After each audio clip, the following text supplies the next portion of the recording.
Hey, welcome back, everybody, to day 17. Today's April 18th, and we are psyched today because we are with the Maine, as in the state of Maine, Teacher of the Year, Kelsey Stoyanova. So nice to see you. And not only were you a Maine Teacher of the Year, but you're also a Book Love Library winner from some teacher who out there who runs this Book Love Foundation. Right. Hush. No, Kelsey, so good to see you. I got to spend half a day in Kelsey's classroom, and it was, I swear to God, the coldest day in the winter. I took a picture of my minus 27 degrees, and I was still like 15 miles from your school in northern Maine. So you people are tough up there. It's cold. Mhm. So finally melted. Kelsey, tell the people who will watch this a little bit about you, like how many years of teaching and all that, and then how'd you get involved in Maine Teacher of the Year? Congratulations. Sure. Thank you so much. I'm honored to be here, and also continuously honored to represent Maine. So I am an 8th grade language arts and writing teacher at Reedsbrook Middle School in Hamden.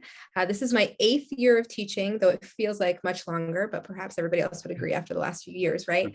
I am the 2022 Maine Teacher of the Year. So first I was the 2021 Penobscot County Teacher of the Year. We have 16 counties in Maine, and 16 amazing teachers in my cohort. And after being selected as Maine Teacher of the Year, I was named back in October, but I didn't start my tenure until January. And so I'm currently about halfway through right now, although they say once you're a Teacher of the Year, you're always a Teacher of the Year, and they never let you go. So we're continuously doing that service. And I actually get to go to DC this Saturday. I'm leaving to meet the rest of my National Teacher of the Year cohort. So I'm really excited about that. So and good luck in that, right? Yeah, so it's actually being announced. There are 4 finalists right now, and it is being announced on the 18th. So that's today. It is being announced today, or maybe it's the 19th. Maybe I'm getting this wrong. But it's come down to 4 incredible teachers: Colorado, Hawaii, Pennsylvania, and Ohio, and they will all represent us very, very well. But I am thrilled to get to go meet everyone else in DC. We get to go to the White House and meet the president and the first lady. Yeah, I never thought I'd be saying I'm going to the White House to get recognized. And I'm just really excited to, a big part of my platform has been about sharing book love, and I'm glad to get to continue to do that on a more national stage.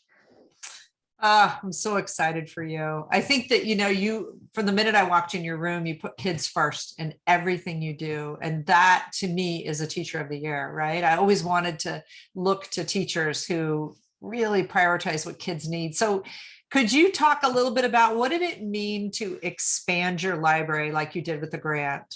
Why do teachers need big classroom libraries?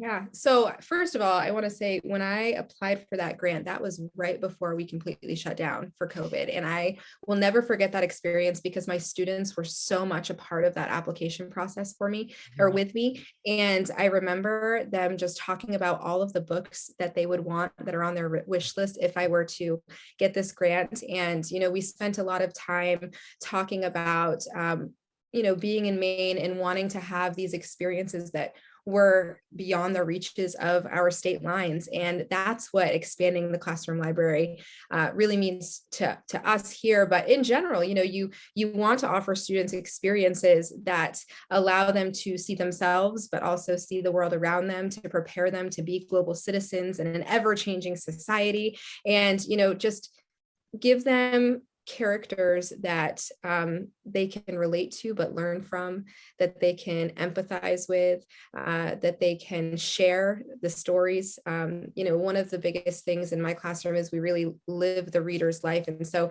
if you walk into my classroom, I know Penny, you've been, you'll see all over the walls, whether it's the book spines that my students have created from their favorite or most impactful book, the books that are on the wall celebrating that they've finished them, up front, the books that we're highlighting, whether that's a student highlight or my highlight, we're constantly talking about and reading books. And I wouldn't be able to do that in the way that I do without the expansion of my classroom library.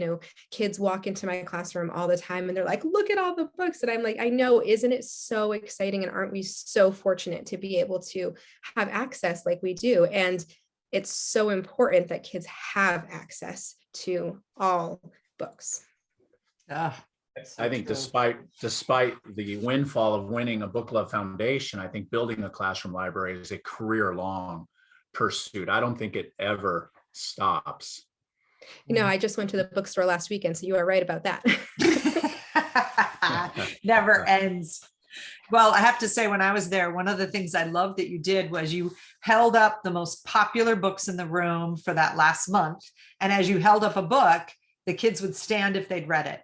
And I was just like, wow, how many kids were books I hadn't heard of that, I was immediately putting on my next list, because if you got a whole bunch of kids that are in there reading, what's the one about Will? What about Will? What about Will? Yeah. Yeah. I brought that one back, had to read it. And I think that what I saw happening was how proud they were of each other as well, right? There was just this kind of overall celebration. Yeah. And, there's the celebration of the reading itself. And then I ask them to do a lot of creative things with their reading, and it's low stakes, right? Like they, certainly they're trying to share their thinking about what they're reading, but there's not necessarily a checklist that says exactly what they have to do in a certain way. It's what did you take away from this book that you think others would enjoy seeing, hearing, learning about? And so we do things like playlists for characters or collages for characters, or whatever it might be, so that they can really step into the shoes of the character and often connect. One of my favorite examples, I was actually showing my superintendent 2 of the playlists that students made for Crossover by Kwame Alexander, and the 2 students that made it were so incredibly different. And so it was for the same character, one of the 2 twins, I forget their names right now, the brothers, and one playlist was full of country music, like classic country, like Waylon Jennings, all the classics, right? And then the one next to it was full of rap music, but both of them fit for that character. And so just this whole idea that they get to take pieces of themselves plus their understanding of the character and really create something that they can then share with their peers, like that's what it is for me that really brings that reading culture to life. So I remember with that thinking, you had snow globe kind of things. You had just finished reading The Giver, and they could imagine one side of it was something from The Giver, but the other side of it was a change they wanted to see in the world. Yeah. And those were so beautiful hanging in your room. Yeah, all year long, my year-long essential question is, what is what we read teach us about ourselves and our world? And so, step 1 is understanding the characters, the plot, the themes, those types of things. But step 2, and where we get the bulk of the buy-in from our students, is to say, okay, well, why does this matter?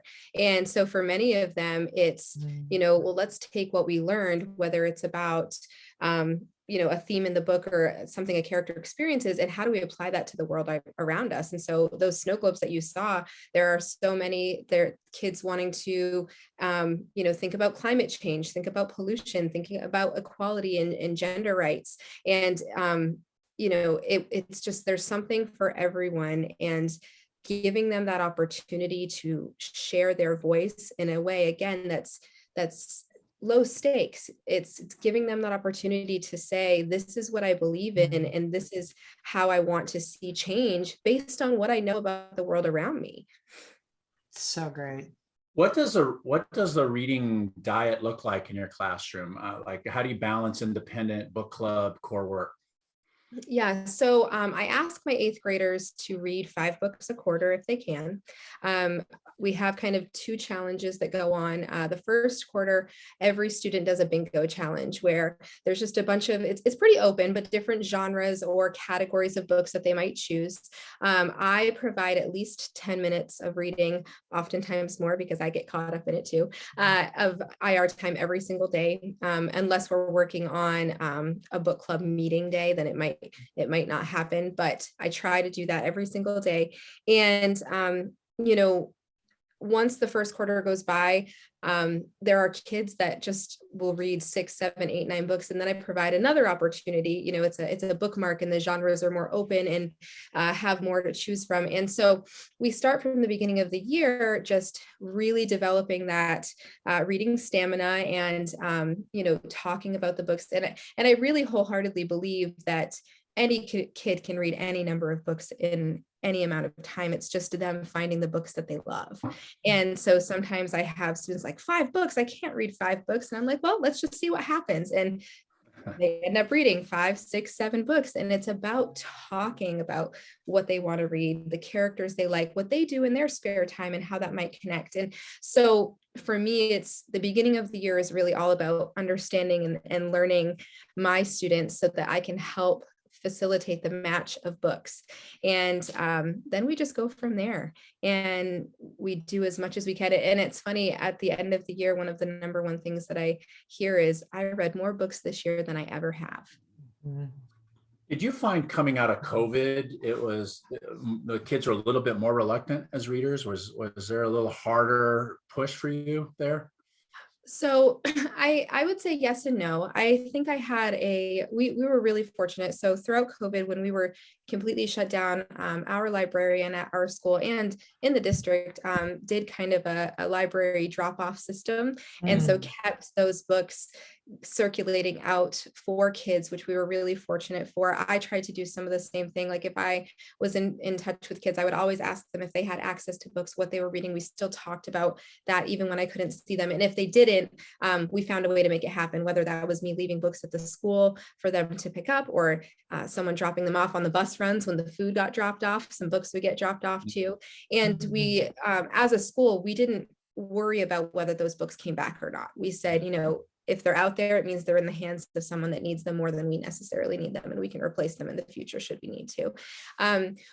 We also are really fortunate to have a great independent bookstore in Bangor that during COVID, he also worked really hard to make sure kids had books in their hands. So reading is definitely a priority in this general area for sure. With that said, I certainly had some students that came back, and a lot of what I heard was, well, I can't read that because that's too long. And I said, okay, well then let's look at other books. I didn't make a big deal about the fact of them saying it was too long. I just said, well, let's look at this book and let's look at this story and see what we can get.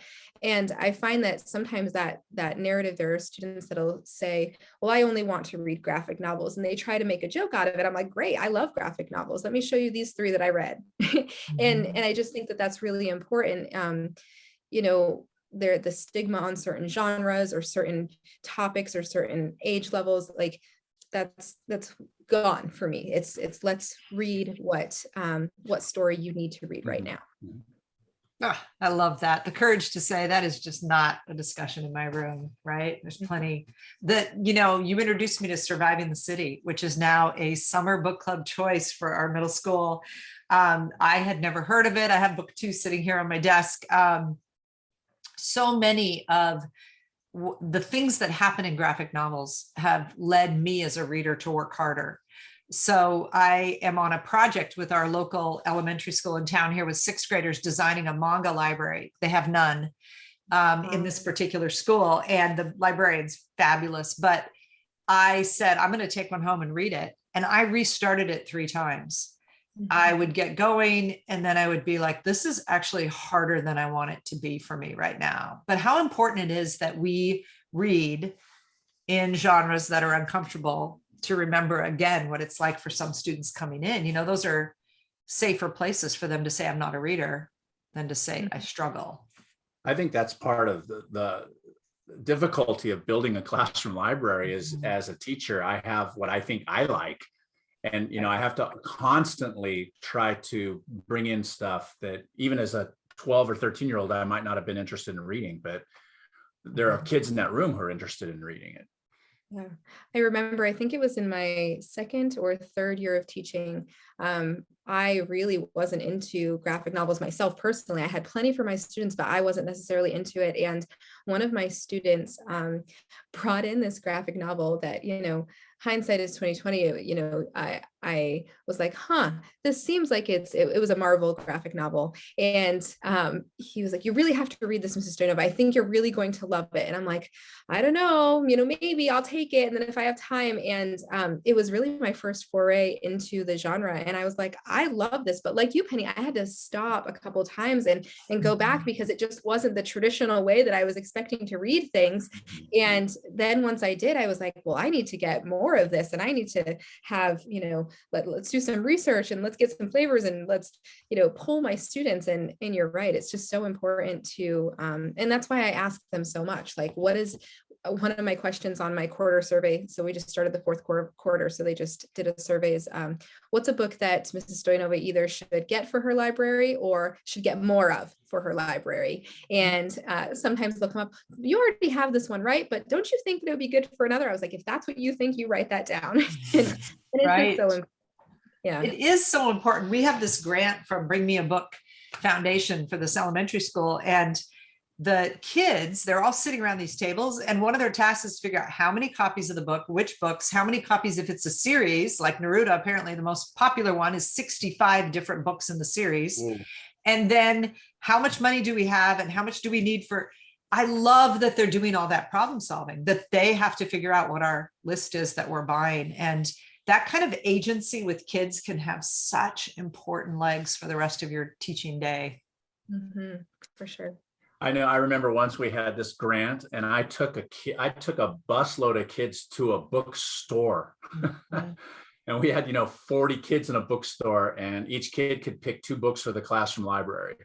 Love that. We actually told these kids that was their homework, was a field trip to one of the 2 local bookstores, because they had seen other titles we couldn't find online at this bookstore. We're like, you got to show up there and you got to pick stuff out.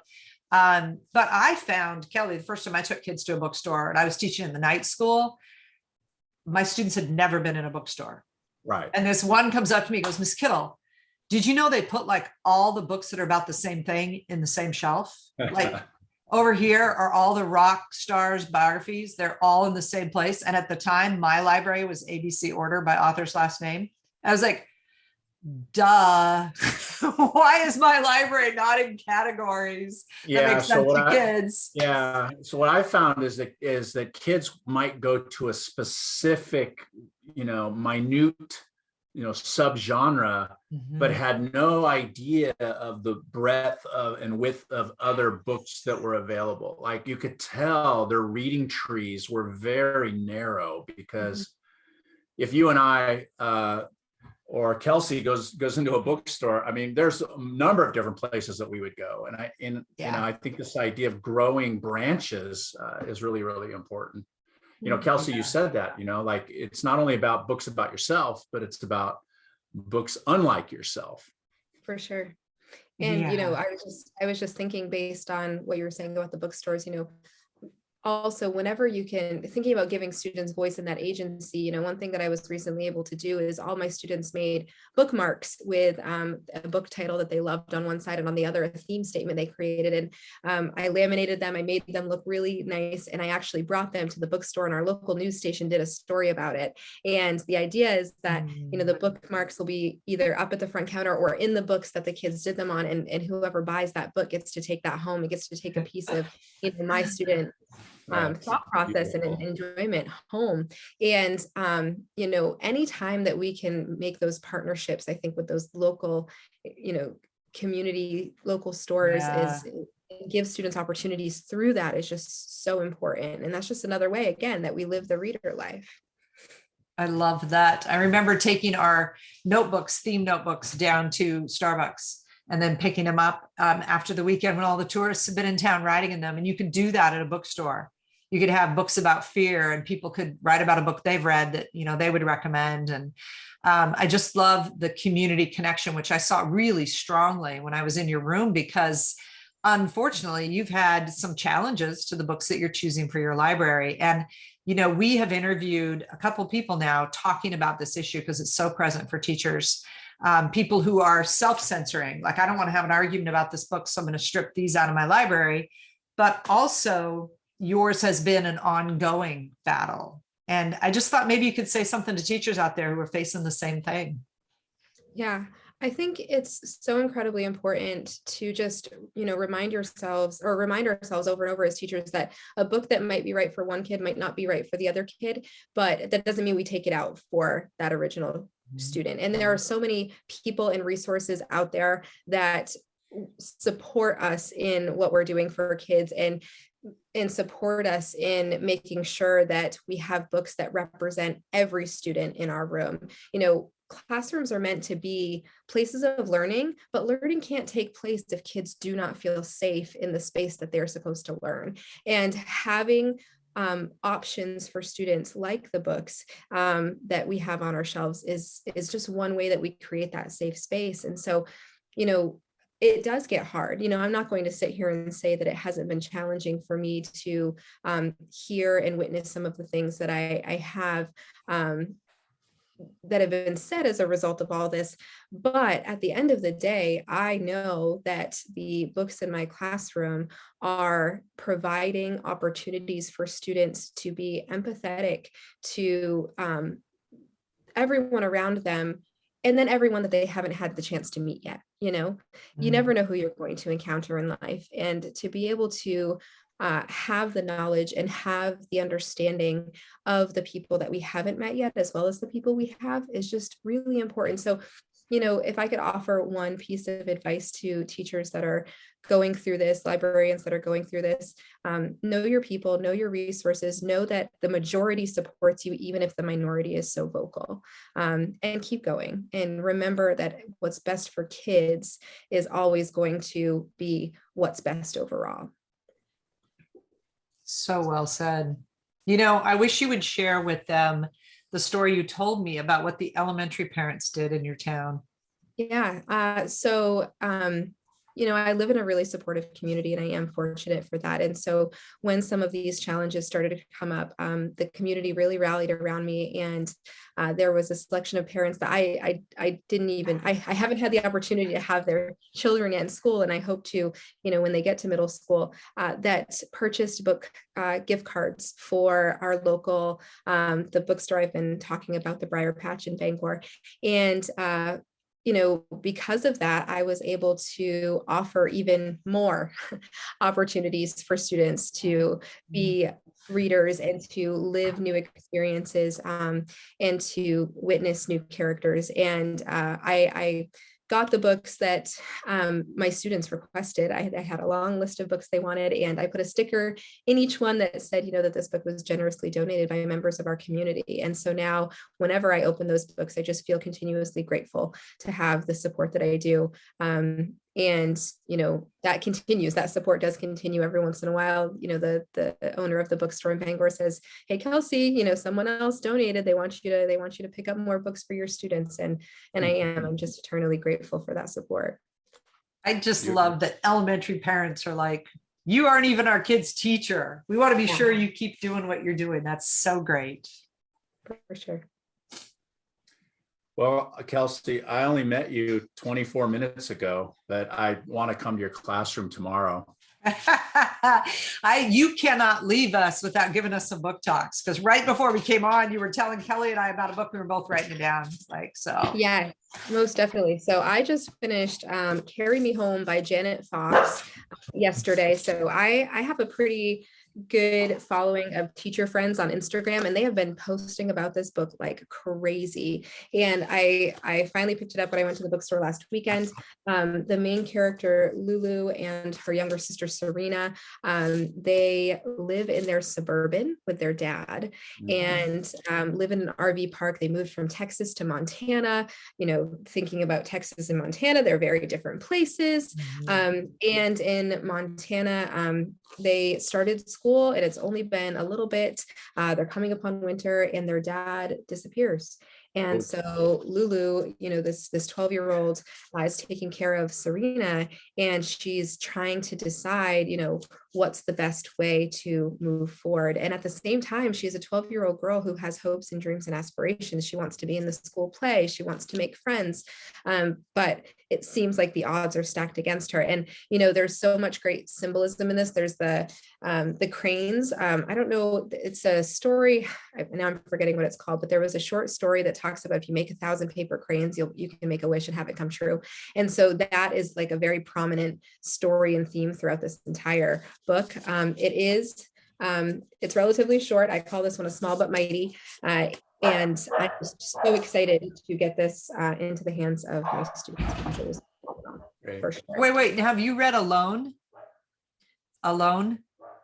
The girl who's comes. Oh, yes, I have. See, wouldn't those two go well together? There's like a whole little collection we could do of books where kids have to solve all the problems that adults usually solve on their own. Yeah. And there's another one I'm thinking of too, that now I'm not going to remember the title of it, but same thing. Maybe we should do that. We should make that list. Yeah, we should. And I got to say, it's mainly middle on Instagram for you, right? Yeah. People got to follow you. Yeah. So what else do you have? What should we be reading?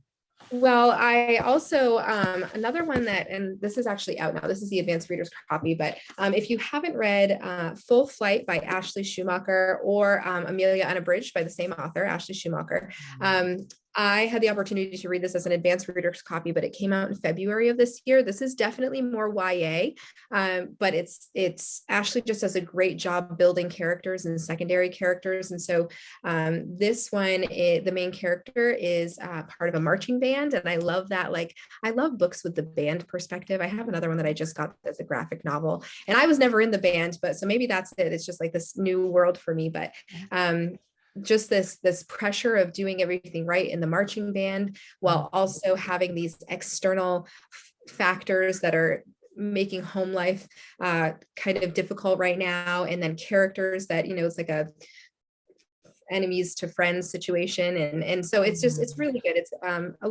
there's some heaviness to it, but a lot of it is lighthearted and musical and fun. And then I'd be remiss if I didn't talk about a couple of children's books from a local Maine author and publisher. So How to Catch a Keeper and How to Tap a Maple by Stephanie Mulligan. So Stephanie is an elementary education graduate from the University of Maine, which is also where I went. And she, when I got Maine Teacher of the Year, she reached out to me to express congratulations and support. And as a result, we've kind of formed up this friendship, and she's been so incredibly supportive of me. Her husband, Matt Mulligan, was a NFL football player and also a UMaine graduate. And so she sent me these two books, and my son, who's 3, Evander, he is absolutely loving these. And I just love the main part that goes into it. So like, I can't wait someday to take him on a lobster boat. And that's really what this is all about: how to catch a keeper, how to catch a lobster that you can keep. And I remember going on my first lobster boat when I was, 7, 8, 9 years old. And that experience is just really, really cool. And so having something like this, and it also has a great learning piece for kids. So in the back, there's certain words that they might not necessarily know. And so it teaches them that. And same thing with How to Tap a Maple, Maine Maple Sunday. It's a great one to read. We just had that a few weeks ago, and I read that to him before going out in our local the local farm that we have right in Newburgh to do some activities there. So I wanted to share those two as well. I love that. I was gonna, if you hadn't told, I was gonna make Kelly tell us what How to Catch a Keeper might be about. And then I was gonna say, Kelly, what is How to Tap a Maple? What are they talking about? Because these are such New England things, and California boy might not know. That's getting out of your reading lane. I think that's cool. I love it. Kelsey, what a thrill to have you on. I am so thrilled with your work and all of that I've read. I've read so many articles about you. You have really been someone who is in the world helping promote a love of teaching and a love of teaching reading. That's powerful. Thank you.